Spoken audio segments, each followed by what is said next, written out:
شەڕی چاڵدێران و ڕۆڵی کورد. شەڕی چاڵدێران لە 23 هەشتی ساڵی 1514 بە یەکێک لە شەڕە گرنگەکانی مێژووی عوسمانیەکان دادەنرێت. تورکەکان زۆر شانازی بۆ مێژووەوە دەکەن کە توانیویانە ئیمپراتۆریەتی سەفەوی لەو شەڕەدا تێک بشکێنن. بەهۆی ئەوەی ئەم جەنگە لەسەر خاکی کوردستان ڕوویدا، کوردیەکێک بوو لەو نەتەوانەی کە زۆرترین زەرەر و زیانی بەرکەوت. هۆکاری خەڵگیرسانی ئەم جەنگە بە چەند خاڵێک دەخەینە ڕوو. یەکەم، پێگەی گرنگی جوگرافیای کوردستان کە کەوتبۆ نێوان سنووری هەردوو ئیمپراتۆریەت و هەر لایەکیان دەیویست زۆرترین بەشی کوردستان بخاتە ژێردەسەڵاتی خۆیەوە. کوردستان خاکێکی دەوڵەمەند بوو بۆ کشت و کاڵ، باغداری، ئاژەڵداری، بازرگانی هەتا دوایی. دووەم، هۆکاری مەزهەبی. شاه ئیسماعیلی سەفەوی دەیویست زۆرترین خاک داگیر بکات و خەڵکەکە بۆ سەر مەزهەبی شیعە بگۆڕێت. سێم، هۆکاری دیپلۆماسی. مێژوونووسان باز لەوە دەکەن کاتێک سوڵتان سەلیم تاجی ئیمپراتۆریەتی عوسمانی خستۆتە سەری لە ساڵی 1512 بۆ 1520، شاه ئیسماعیلی سەفەوی پیرۆزبایی لێ نەکردووە و نوێنەری خۆی بە نامەی پیرۆزبایی و دیاریەوە نەناردووە. ئەمەش بۆتە هۆی دروستبوونی گرێکی دەرونی و ڕقی شەخسی لە شاه ئیسماعیل. چوارەم، هاندانی وڵاتانی زلهێزی ئەوسا، ئیسپانیا، فەڕەنسا، بەریتانیا، پردوکال بۆ شاه ئیسماعیل تا شەڕ لەگەڵ عوسمانەکان بکە، چونکە نفوزی بێزی عوسمانەکان لە ئەوروپا مەترسی بوو لەسەر بەرژەوەندیە بازرگانیەکانیان و ویستیان بە هەڵگیرسانی شەڕ عوسمانەکان لاواز بکەن و سەرقاڵی بکەن بە ڕۆژهەڵاتەوە. پێنجەم، سیاسەت و خواستی هەموو ئیمپراتۆریەتەکانی جیهان شەڕ و فراوانخوازی بووە بە مەبەستی بەدەستهێنانی سامان بە تاڵانی و مانەوەی دەسەڵاتەکانیان و بەهێزبوونیان.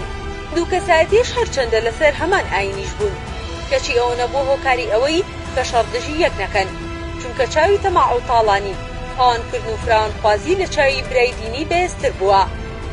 شەشەم، بەهۆی ئەوەی سوڵتان سەلیم پەیوەندی دیپلۆماسیەکانی لەگەڵ ئەوروپا باش بوو، پێیوا بووەوە هەلێکە کە بتوانێت فراوانخوازی و داگیرکاری بۆ ناوچەی نفوزی سەفەویەکان ئەنجام بدا، ئەوانیش بێدەنگ بن.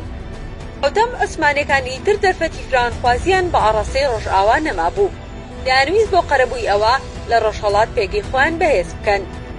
شتەم، خاڵێکی زۆر گرنگ کە وای کرد ئەو شەڕە ببێتە حتمی، هەوڵە دیپلۆماسیەکانی سوڵتان سەلیم بوو لە ڕێگەی مەلا ئیدریسی بەدلیسیەوە توانی پشتیوانی 16 میری کورد بەدەستبێنێ بۆ شەڕدژی سەفەویەکان. ئەمەشان دەرێکی باش بوو بۆ ئەوەی شەڕەکە هەڵگیرسێ، چونکە زۆرینەی میرە کوردەکان بە حکمی ئەوەی سونە مەزهەب بوون زیاتر حەزیان بە پشتیوانی عوسمانیەکان دەکرد. ئەمە جگە لەوەی مەلا ئیدریس لە سەرزاری سوڵتانەوە مەڵێنی سەربەخۆیی بە میرەکاندا بوو لە چوارچێی ئیمپراتۆریەتدا، جگە لە سەربەخۆیی سوڵتان مەڵێنی دابوو کە لە ناو میرەکاندا پشتیوانی لە پشتاوپشت وەرگرتنی دەسەڵات بکات. بە بەدەستهێنانی پشتیوانی کورد سوڵتان سەلیم هەستی کرد خاڵی بەهێزی بۆ یەکلاییکردنەوەی شەڕ بەدەستهێناوە. لەم خاڵەوە بۆمان دەردەکەوێت کە ڕۆڵی کورد یەکلاکەرەوە بووە بۆ سەرکەوتنی عوسمانەکان.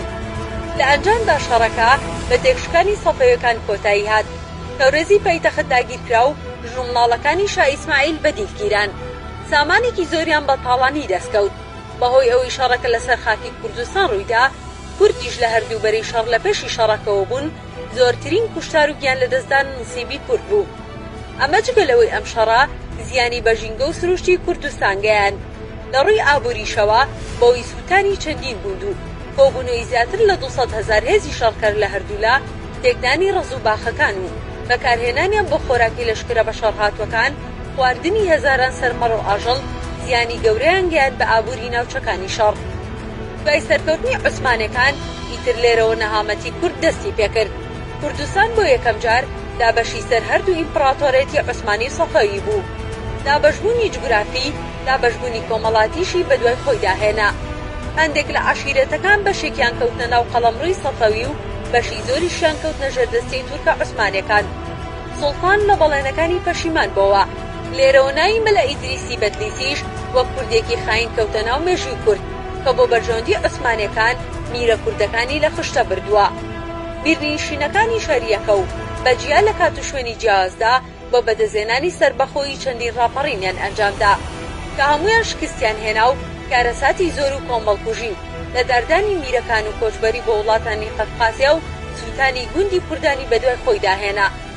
پێشەڕی چاڵدێران خاکی کوردستان شوێنی ئاڵوگۆڕی کاڵا بازرگانیەکان بوو. دوای شەڕ بازرگانی گورزی گەورەی بەرکەوت.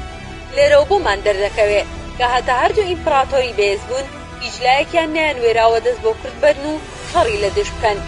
هەموو میرەکان بەسەر بەخۆی ناوچەکانی خۆیان بەڕێوە دەبرد و پشتاوپشت دەسەڵاتیان هەبوو.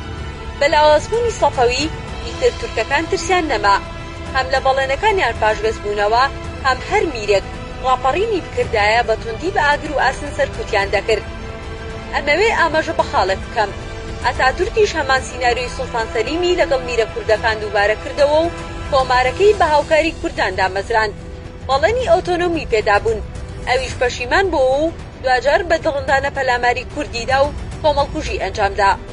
دەستورێکی فاشیستانی بۆ تورکیا دانا کە تا ئێستاش سەرچاوی شەڕ و نائارامیە بۆ گەلانی تورکیا. ئەردۆگانیش لە ئێستادا لە پرۆسەی ئاشتی لەوە دەچێت بە فڕوفێڵ بێ، بەڵام کوردی ئازاد نە کوردی بەرەیە هەڵ ناخەڵەتێت. عوسمانەکان بەهۆی سەرکەوتنیان لە شەڕی چاڵدێران بەهێز بوون. لە حەفەی پێنجی 1639 واتا دوای 125 ساڵ لە سەردەمی سوڵتان مورادی چوارەم و سەفەویەکان لە سەردەمی شاه عەباسی سەفەوی پەیماننامەی زەهاویان بەست. لەم پەیماننامەیەدا بە فەرمی خاکی کوردستان لە نێوان هەردوو ئیمپراتۆریەتدا داباشکرا. بۆ ماوەی 800 ساڵ شەڕ لە نێوانیاندا ڕووی نەدا. یەکێک لە خاڵەکانی ڕێکەوتنامەی زەهاو ئەوە بوو هەر کاتێک کوردەکان ڕاپەڕین ئەنجام بدەن هەردووکیان پێکەوە سەرکوتیان بکەن. ئەو سیاسەتە تا ئێستاش کاری پێدەکرێت. چەندین جار دەوڵەتی تورکیا و ئێران پێکەوە هێرشیان کردوتە سەرگەریلاکانی ئازادی کوردستان. هێرشەکانیان وەک ڕابردوو بە سەرکەوتنیان تەواو نەدەبوو، بەشیان تێکشکان بوو. لە ڕابردوودا هەمیشە داگیرکەران سەردەکەوتن، بەڵام دەرەنجامەکان ئێستا پێچەوانە بۆتەوە. ئەتوانین بڵێن لە مێژووی کووردا شەڕی چاڵدێران لە ساڵی 1514 و ڕێکەوتنامەی زەهاوی 1639 دوو ڕۆژی ڕەشن. بۆ ئەوەی ئەو ڕۆژە ڕەشانە بەرەوکمان نەگرنەوە پێویستە ئەزموون لە ڕووداوەکانی مێژوو وەربگرین. وانەکانی مێژوو ڕووناکەرەوەی ڕێگەی خەبات و تێکۆشانی ئێمەی کووردا. چاوەکان یەکەم ئەلادین سوجادی، مێژووی ڕاپەڕینەکانی کورد، چاپی یەکەم 1961. دووەم نەجاتی عەبدوڵڵا، کوردستان و کێشەی سنووری عوسمانی سەفەوی 1639 بۆ 1947، چاپی یەکەم هەولێر 2001. سێەم هاشم حیجازی فەڕ، شای ئیسماعیل و جەنگی چاڵدێران، وەرگێر کەماڵ ڕەشید شەریف، چاپی یەکەم 2002 سلێمانی. چوارەم دکتۆر کەمال مەسەر، چەند لاپەڕەیەک لە مێژووی گەلی کورد، بەشی یەکەم بەغداد 1985.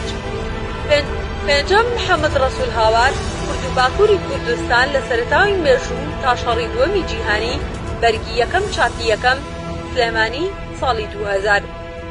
ئامادەکردنی ئیبراهیم فەرەج.